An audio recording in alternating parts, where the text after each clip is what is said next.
Hello friends, welcome to CTEVT civil engineers.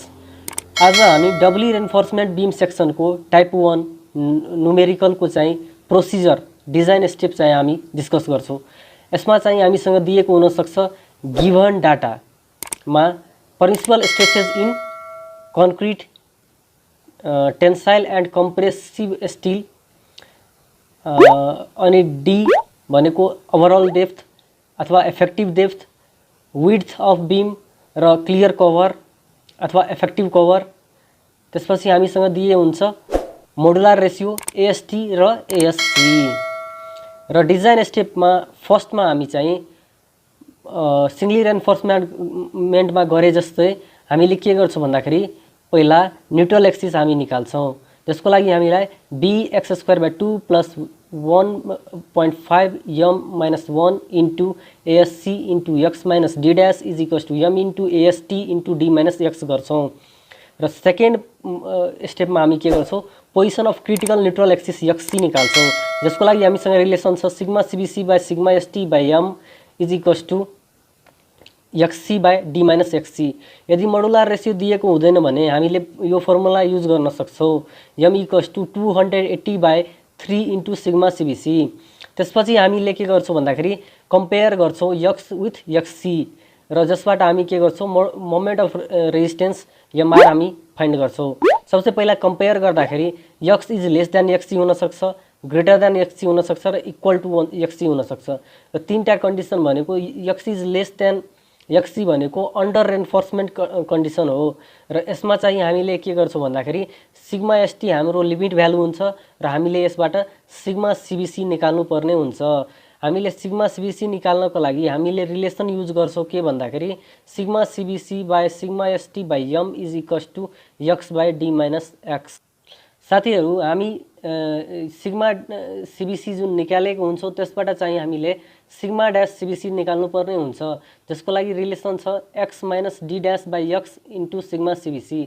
त्यसपछि हामीले moment of resistance निकाल्छौं, जसको लागि हामीसँग रिलेसन छ m is equals to sigma CBC by 2 into b into x into d minus x by 3 plus 1.5 into m minus 1 is into ASC into sigma CBC dash into d minus d dash।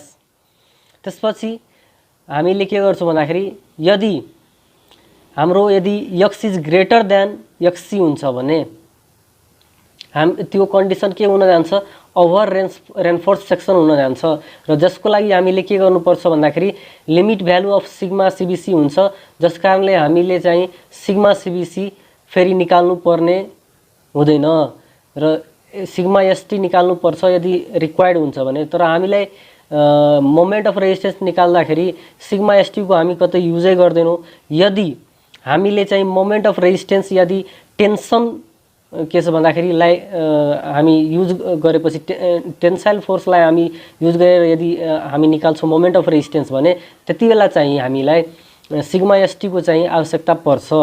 यदि हामी compression हामीले के गर्छौं भन्दाखेरि कम्प्रेसनबाट हामी निकाल्छौं भने त्यसको लागि हामीलाई के गर्नुपर्छ भन्दाखेरि सिग्मा CBC सिग्मा ST हामीलाई निकाल्नु पर्दैन।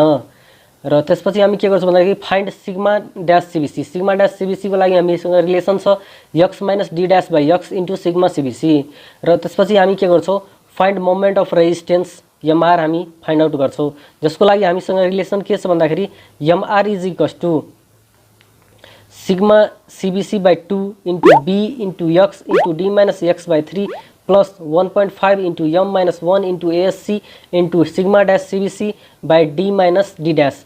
र यसमा चाहिँ हामीले सबै भ्यालु चाहिँ हामी अघि नै निकालिसकेका हुन्छौं र सबै भ्यालु पुट गरेपछि हामीलाई मोमेन्ट अफ रेजिस्टेन्स के छ भन्दाखेरि क्याल्कुलेट हुन आउँछ, जुन चाहिँ किलो न्यूटन मिटरमा हामीले कन्भर्ट गर्छौं किनभने न्यूटन पर mm मा न्यूटन मिटरमा न्यूटन mm मा निस्किन्छ र त्यसलाई चाहिँ हामी के गर्छौं भन्दाखेरि पछि हामीले 10⁻⁶ ले डिभाइड गरेपछि हामीलाई केमा आउँछ भन्दाखेरि किलो न्यूटन मिटरमा हुन आउँछ।